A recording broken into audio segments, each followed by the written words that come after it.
Johnson. Amazing how many players that used to fight that shut club face at the top, since guys like Dustin Johnson have produced wonderful results. Nobody bothers about it anymore if they shut at the top. Hang on, this can work after all. A little bit downhill for Dustin Johnson. At least he's in the right section.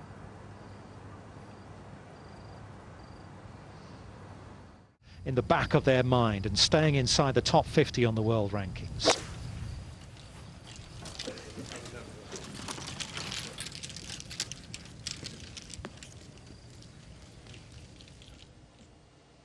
That whole location made much easier with the wind into them. Downwind, that would have been treacherous. Half an inch outside the right at medium pace, and just otherwise you have a wafty stroke. He's spending a lot of time over it, isn't he, Ken? Which is unusual for him. But the calculations were right, and he does find a birdie too at the 11th, so Johnson moves it to 2 under. A bit more manageable again. He's going to use the back slope, is he? Oh, that was a big misjudgment. There's a little slope behind the flag, but he carried it 2 yards too far. He's got a couple of yards to putt through before he hits the green, and from there it just runs away from it a little bit. At the line, didn't he? It's going to be a second drop shot today for Dustin Johnson, the world number 3. High tariff drive. I love watching that ball track there, especially when guys like Dustin Johnson, Sergio give it a rip.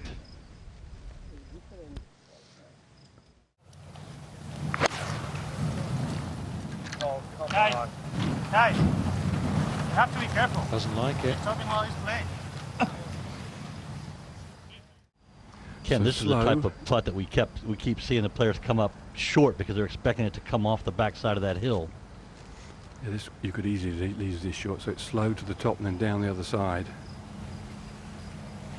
Well, for a change, we see one go in. Dustin Johnson looks like he's getting his eye. He's 2 out of the last 3. Unfortunately, it was a bogey in between. Dustin Johnson plays at some of his golf at the Bear Club in Jupiter, Florida. They have Pespatum grass there, so maybe he won't fall for the same trap. Hurry.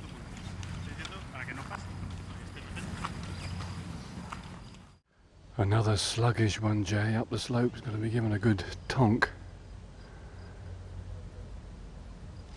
Looks like he has a grain change to deal with as well.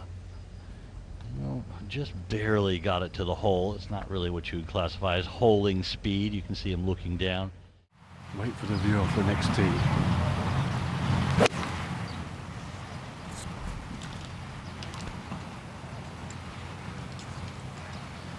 There you go. Dial it in. Come on. Oh, just a fraction of spin there. A bit of movement from the right and downhill all the way.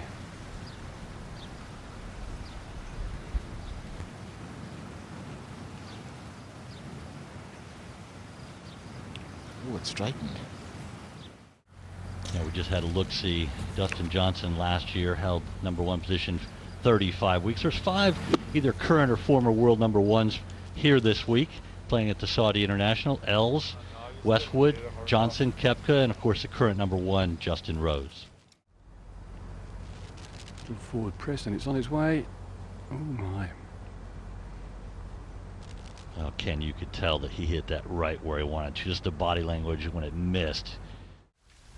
A little hump just comes into play on the right side. You've got to steer past that, and should even get a bit of run down here, down the slope, just a little.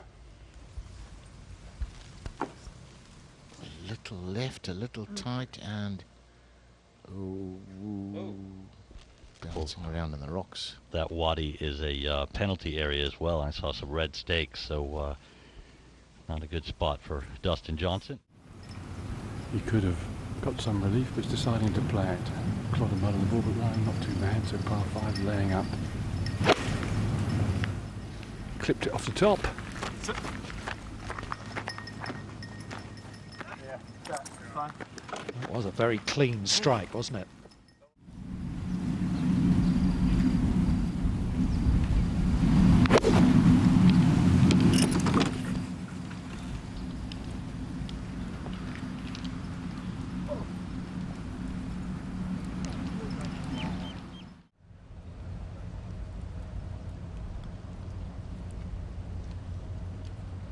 Settle down, settle down. A little bit of work left there. Who opens up with around a 68, so a good start from the world number 3. And they'll be out tomorrow morning, remember, when they should get the best of the conditions. There should be slightly less in the way of breeze. I thought I played pretty well. Drove it pretty good, hit some really good iron shots. I mean, the wind definitely picked up, you know, probably about halfway through our front 9, which made the course play a little bit more difficult, but I felt like I hit it well and gave myself a lot of opportunities. Obviously, the greens are they're tough to read, and I really struggle to read them. And I feel like I'm a really good green reader, and I was actually hitting my putts where I wanted to, and they're just hard. They're hard to read. It's pretty simple. Is part of that the speed? I mean, obviously they're tough to read because of the undulation, but also you're not used to this sort of speed. They're only 10-3 on the stimp. You're used to 11, 12, 12 and a half. 10-3 be pushing it very, very high. But yeah, I mean, they're slow, but yeah, they're just tough to read. I mean, the slopes, the ones that are on slopes are easy to read. It's the ones that are a little flatter. They just seem like, you know, they got a little bit of grain in them, so the grain really affects them. And it's, yeah, I mean, it's just tough to get a good read on them. How much are you looking forward to getting out there in the morning? Generally, it's fatter, calmer conditions. We saw some great scores this morning, making some birdies. Yeah, yeah. If I keep hitting it like I'm doing, yeah, I'll definitely make a lot of birdies tomorrow morning. How much are you enjoying the new driver? Because you drove it quite well last year. We thought you topped the stats, and yet this new one seems to be working even better. Yeah, the driver's really good. I'm really happy. I actually switched into an M6 this week, and yeah, you know, driving it really good. I got a lot of confidence in it. Yeah, I mean, I love the driver, so yeah, I'm definitely pleased with it. To watch another European Tour video, click here, and to subscribe, click here.